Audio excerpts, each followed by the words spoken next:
Okay. So just gonna get like started with the preliminary stuff. I read your background online, and you enlisted in '91, Mhm. and your infantry background. My brother was in the infantry. He's a Desert Storm veteran. I just missed it. I came Oh, you in, did? yeah. Well, that was I was in probably. basic training after it ended. Oh, So okay. literally. Yeah. And he's retired from the military now. But what motivated you to enter the banking industry? I was reading your profile that you mentioned that you like to help individuals and families, but now you've been asked to help Bunker Labs expand opportunities in the region. But could you just tell me a little bit more about how and why and what makes you still enjoy being in it? Yeah, well, like I say, for me, I joined the Army right out of high school. I mean, days out of high school. Came in the infantry, ended up going on the Special Forces side eventually after about only 2 years. And I was a Special Forces medic. Okay. So, a lot with that, you end up in strange places being the only medical care that there is. So, to be good at your job, you have to learn a very high level of compassion. So you're out there dealing, making sick babies better because that makes people want to be your friend and accomplish the goals that we're there to do. So in doing that and growing up really in that system, because essentially I was right out of high school and that was my college Mm-hmm. years and formative years is when I was starting to do all this. It just became kind of a way of life, and I've lived on small teams of individuals that we trust and work with closely through my entire career. I've never had to really touch the regular Army much. Okay. And because of that, you just learn that self-reliance and people calling each other at midnight or somebody moves, everybody gets the trucks together, it's just Yeah. that kind of Okay. mentality. Yeah. Um, and I actually had the sheer luck of meeting the CEO of the bank that I worked for Mm-hmm. while I was still in the military. Okay. And it was through that connection and other connections kind of working their way out that I ended up working at the bank. Oh, yes. So the true networking success that Yes. everyone always talks about, that was literally how I went from there to where I am now, which Mm-hmm. is totally unrelated. Yeah. But I was able to carry over that same kind of, it didn't click for me until I did my first home loan. And I helped a young girl who was a nurse. She was doing everything right, had saved her money, paid her bills, Yes. all the things most people, even at that age, I didn't do Mm-hmm. as well. And it was just an awesome feeling to get her out of an apartment into her home. She was so happy. That's when it clicked, like, this is what you're really doing. You're not Yes. chasing things down, you're not numbers. What you really do is get people into the homes they want. Helping them achieve that American dream. It truly is, getting the Mm-hmm. American dream. A lot of people think it's dying, but I don't. I mean, I really don't. I think this town is a very good example of a place where you really can take yourself from zero to whatever level you want, because that's what the military did for me. Yes. And in doing so, like I say, it was really as I left, the main base of my bank is Chicago. That's where I went for my training, and that's where our main hub Okay. is. So Bunker Labs was actually started in Chicago, Mm-hmm. and one of the founding VP members of my bank was a founding member of Bunker Labs. Okay. So it was imparted on me as I left that you don't have much choice. You will check in with Bunker Labs because they very heavily support them. So they were both veterans. Both of Mhm. your leadways were veterans. Yeah. Mm-hmm. So I showed up at the first, they told me, hey, there's one in Raleigh. I looked on their calendar, signed up, and went to the first meeting and really didn't have any idea what I was walking into. I was just told, go check out Bunker Labs and help out where you can. Okay. And I saw the same, again, that same small team effort. If you know a guy who can help, if you need a truck when you move, if you're starting a business, you need a lawyer, I know a lawyer. If you need networking, you need a blogger, hey, I know someone. Yes. It's that same mentality, again, that really is what Bunker Labs is. Okay. And so it's very easy to plug into, and I really loved, helping out. That's really the kind of the whole idea. Is Yeah. anywhere, hey, I know a guy for that. I've gotten people linked up with. We've all got a past. Everybody's got a past. Yes. There's always some member of it that can probably fill some need of somebody else in the group. So that's really what Bunker Labs is mostly for me. Okay. You told me so. You mentioned the corridor. I guess maybe I could go straight into that because we just talked about Bunker Labs and tech. So I'm excited about the corridor. I want to know more about it. Basically, what's happened and occurred, and this is, you can do the research, that because of the tech associated with the Army in general, Right. and especially with special operations. Okay. You were at the home of special operations. Right. I when knew. you're I sitting know. here Yes. for, right. Yes. So because of the talent that's coming out of that, the ideas that come from that, the innovation that comes from that, and let's be honest, we've had about 14 years of war to get very good at what we do and to come up with new ideas and innovations in response to the enemy and the changing threats that we deal with. Well, with that talent, it's now starting to merge in the middle because of the research triangle. You've got all the brains, you've got all the science, you have all the manufacturing capability sitting in the research triangle, RDU area. You've got the know-how, application, and government funding sitting in Fort Bragg.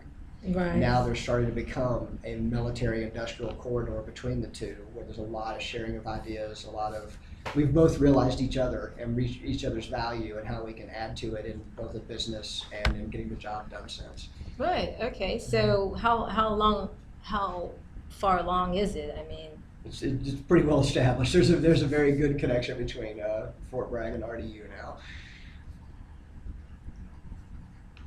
Okay, I didn't know that because, well, I know that FTCC has its program going, and doing my research, I see that North Carolina is ranked 15th out of 51 states nationally establishing high-tech business formations, providing employment for 11.3% in the state. So my question was, how does that data affect your expectations for bringing more high-tech business here in Fayetteville and for the commercial real estate growth for technology? I remember I spoke with you about that one workspace that's right downtown, which I know those are popular in the city, right? But there's never anybody in there. It's never being utilized. And I know FTCC has its program now with Bunker Labs, but I went on campus and no one knows anything about it. And I called FTC because I'm thinking about taking the course over there. You should. You should. It's an excellent course. Yeah. But I mean, some other courses too I was thinking about taking, and then I learned about that from online. And then Fayetteville State's starting to get into cybersecurity and robotics with NASA. Like they won, an award. There was a competition that they won. Fayetteville State, that's my alma mater. Fayetteville State, really? That's amazing. So obviously, yes, it has been, but it still has a long way to go, doesn't it? And so I guess that's what I'm kind of trying to understand is, where does the community really, where's the community resources where they know, the community knows more about it, learns more about it? Is it still unfortunately, where because of the military aspect that they want to be secretive? I'm just wondering because I think we're going to see a combination of success breeding success, because when the large enough contract comes, when the building has to be built to push the vehicle out or whatever the widget is that the world wants, those things happen. I think Fayetteville, I am not as well versed as I should be. I'm not going to speak out of turn. I have heard from multiple businessmen that Fayetteville City is a little sluggish in reacting to those type of things. Yeah, that's unfortunate. So, I lived here all my life. Right. I haven't lived all my life, but I grew up here, and I know about the employment as far as industry. I always wondered, why is it not here like that? You know what I mean? Always something. And there's always a bit of, when you have a talent magnet like Raleigh-Durham, you already have established companies, you already have very large industry, you have those. They're going to pull the majority of the talent away. Yeah. Where now I think we're seeing a lot of that growth, and the people willing to stay is more so a lot within the military community who grew up and grew roots here like myself. You stuck around long enough, your kids went to school here, they went to high school here, you just kind of become a part of the community in that sense. That helps a lot. Exactly. It keeps a lot of quality here, a lot of people that actually want to grow the place and don't see it as a stepping stone to RDU. Yeah. But I think it's going to take a little bit of a grassroots movement, and a little bit of just change of mindset. You've got to let go of some of the old, as you do with any technology. We've got to get used to being mobile. We've got to get the infrastructure that people want to live here. You've got to make some things prettier. You've got to change some preconceptions of Fayetteville that have been around for many, many years. There's people that have never set foot here that have a bad connotation because Vietnam. Yeah. So you've got to erase that with success. That's the only thing that matters. I remember being a little girl and the Capitol, which was a department store at the time, right? and my mom and I walking all the way down to where the museum is now. And that's where the clubs were. Yes. And I remember walking by the little clubs like, what's that, Mom? And my mom, who is 83, remembers being a child, Yeah. seeing the girls in the windows. Yeah. And so still having that stigma attached to here in 2017, it's rather unfortunate. Right. And that's the other great thing about kind of, I guess, being old enough, not didn't come here as a native, but I first came here through the Army back in 1993. Was the 93, okay. First time I ever touched the ground here, and came here with the built-in Army preconceptions of Fayetteville. Right. And saw it, and that's when the clubs were still here on Hay Street. Mm-hmm. And so I've got to kind of see that reversal in my own lifetime. I've seen the clubs go away and the downtown Mm-hmm. become the best spot in Fayetteville, where you want to go see a movie and go eat dinner Mm-hmm. outside on an open patio. So it's completely possible. It's very doable. We've shown success. We just have to kind of make that next bigger city step, I think. Mm-hmm. And it's there. It's just going to take more of a grassroots, movement. And once again, the biggest thing you need is success. Success breeds success. That's Yes, what, yes. people love to be on a winner. Okay, yeah. Veteran ownership in businesses. The fire ants. I was reading about how that is owned by veterans now, and they're bringing in this like virtual Fortune 500, which I don't know if it is actually, but close to a Spectra venue management company, which is rather significant, I think, to improve like the professional business climate. I mean, for them to have such a recognized management group to come in and help promote and manage the Fire Ants venue, marketing, and so forth, I think that's a pretty big deal. I don't know if you're familiar with Spectra Venue Management, but it's not based in North Carolina.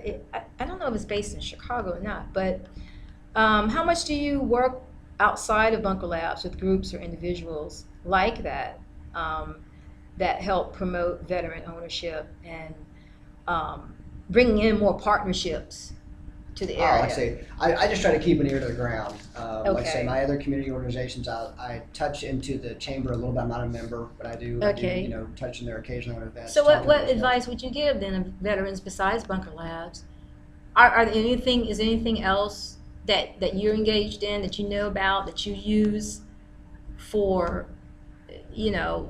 building commercial Yeah, I mean, interests? like I say, the ones that I hit the ground with that have really paid off well for me is, like I say, the chamber visiting while it's free.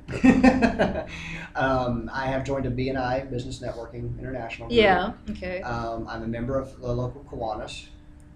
And the things about both of those, B&I and Kiwanis, is they're, B&I is purely business based. It also gives you the ability to reach out into other B&I groups, Mhm. so you can sample and reach out across the state and even the nation in theory. Kiwanis gives you the same thing, but it's not a pure business base. Obviously, you're there. It's a children's based help organization. Mhm. So all of those things, one, they give you great connections. Two, you have to give back, which is great. The way the organizations work, your talents will be used for good causes, whether you like it or not, which is good. Yeah. I say that in a good way. There's nothing wrong with having something that puts you at a table full of businessmen who want you, as you grow and as you have ideas, you could bounce those ideas off of. But that same table full of businessmen is going to go out and clean a park, and you're going to raise money for children, and you're going to get Yeah, people fed. exactly, yeah. That's I see no problem in the nepotism either way in that system. You're benefiting as a businessman, and you're benefiting the community by being around those businessmen and getting things done. Mhm. I encourage anything like that. I mean, you have to build real relationships. You don't get to walk in and stick your hand out and say, I'm a veteran, I'm awesome, I've done these great things, why isn't someone giving me a business or a grant, or why is no one listening to my idea? You have to have buy-in, you have to participate, you have to give back, and you have to form real relationships with people, because that's what they respond to. Okay. Do you work with commercial? What is your primary, residential or commercial? Yeah, I'm home mortgage. Home, okay. So you primarily, new homes residential, okay.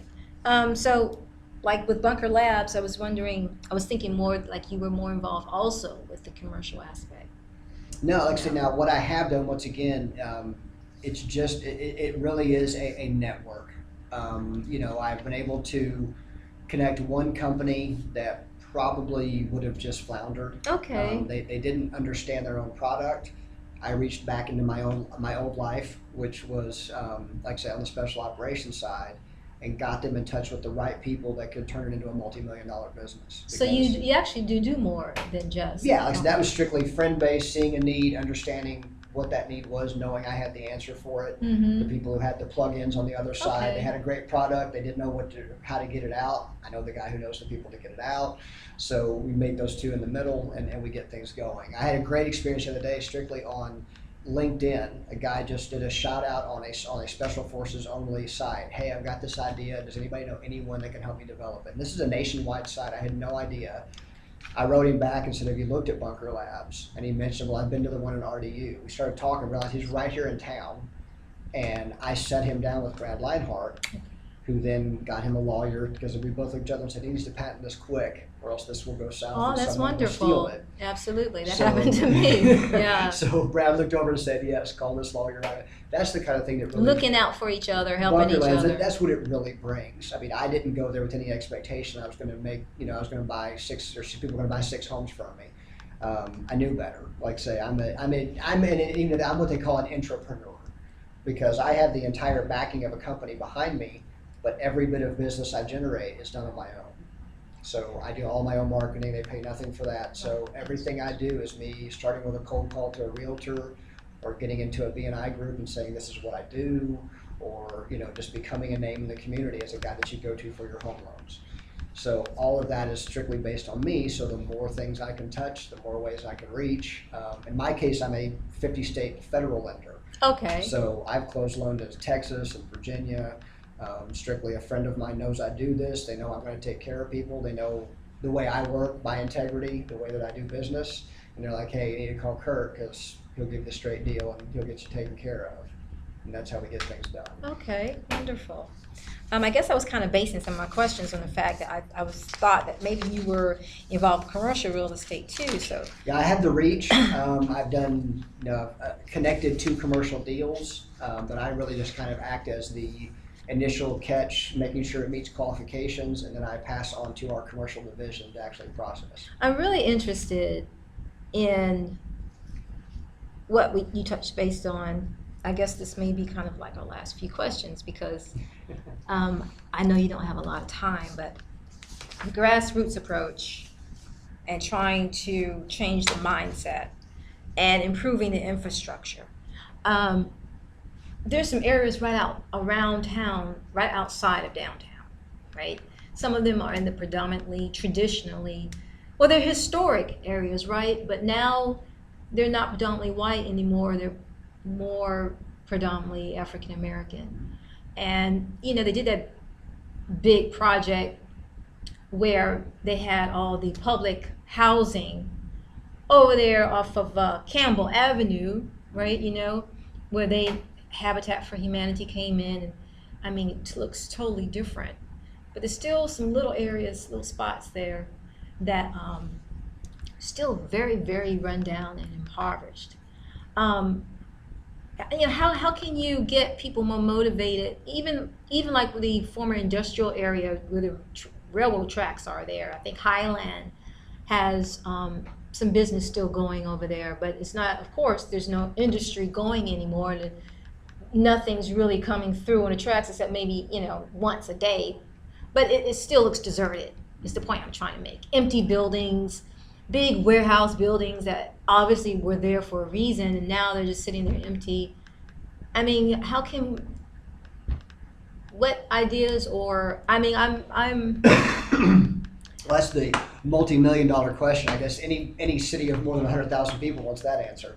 Right. You're always in that quandary of, do you try to kind of do what they did here downtown, where you essentially gentrify an area, you make it to where now all of a sudden the apartments that nobody wanted to live in now are the most expensive ones in town that nobody can afford, and you bring in a totally different crowd, but you're just moving problems to somewhere else, let's be honest. You're pushing a certain group of people out to bring you who you see as having the wallets in. the best thing that I really enjoy about the town of Fayetteville is we don't necessarily wear our wallets outside of our pockets like the Pinehurst crew that I was joking about before. There's a lot of people that don't fit the profile of a wealthy individual who are actually wealthy individuals in this town. Right. There are large populations, even in those areas that you're talking about, that spend a lot of money in this town, that are a very valuable commerce source. Mm-hmm. I think when everybody starts to realize that, they realize how to monetize, and not in the sense of using them, but in the sense of understanding the resource that's there, how to actually use it where everyone benefits as opposed to a purely exploitive way. Right. I think that that's when you'll actually see some things turn around. And we're close. There's a lot of like minds here that understand that see that. I mean, there's human beings are born with prejudice, but I think we're in a very good spot. And I really think this town has come to its senses, in a lot of ways, and is understanding that, there's a lot more here. There's a lot more here, but a lot of the money is kind of pooled in small pockets and is kind of kept within certain communities. I think if we can find those cross communications and get those open and get those people sharing and talking, I think there's a lot of opportunity here. Exactly. Are you involved in anything currently that addresses that, bringing those kind of bridging that gap? No, like I said, nothing specific, and I don't even know where something specific exists. Is there, because I mean, I've got a lot of ideas. That's one reason why, because I'm African American, obviously, and I was in Pinehurst talking about a car show, right, which they had never really thought about doing before, and the right minds got into it, and it happened. So, I got cut out of it, obviously. But what I'm saying is I have a lot of these great ideas. And of course, I want to maintain ownership, maintain participation. And that's why I reached out to you. That's why I maintained, because I have that great desire to looking to for do those that. business epicenters. There are certain places where business people come together. They have to. The home builders associations, the industrial meets, the certain banks, certain churches, certain city council meetings, not all of them, certain ones. Those are where the like minds come together that actually have both the time, the wallet, the resources, and the reach to make something actually happen. Mm-hmm. Which that's human nature again. There's a lot of people out there that can do things. It's hard to find the ones that will take the time, that want to put it all together and actually make something happen. So good luck with that. Yeah. It's here. It wants to happen, but it's going to take, like I say, once again, I'm overusing the word, but it's really going to take something from the bottom up. It's going to take that kind of grassroots, and it's going to take success. You need something, because everyone's sitting around, all the way down to the new baseball stadium. You cannot stop 10 people in a row and not get 10 different opinions on whether or not we should have that baseball stadium. Really? Some people it's going to kill parking. Some people it's going to be too expensive. Some people it's a tax that I didn't pay for. Some people we're going to make millions. Some people it's going to bring this to this. Literally, there is no way you can get the same opinion out of even 10 people. But if it works, it'll work, and everybody will say they loved it. Are there any other expectations for Fayetteville besides the baseball stadium? Well, we have a strange economy because we are very reliant on the military. Mm-hmm. I know from my side, on the real estate side, I think what they say it's insane, like 5 out of every 7 homes sold is related to a military or VA sale. It's crazy. Okay. You're talking, 5/7 of your entire home sale is for an entire region is all based on that base sitting there. So that means that the locals need to have more opportunities for income growth. Is that what that means? The ones that stay steady. Exactly. There's ways to. That live tells very you well right from there. that. That's not fair, is it? Like, if you're in the military 50 years ago, that means your grandkids, if they hadn't left, their financial situation might not be that good.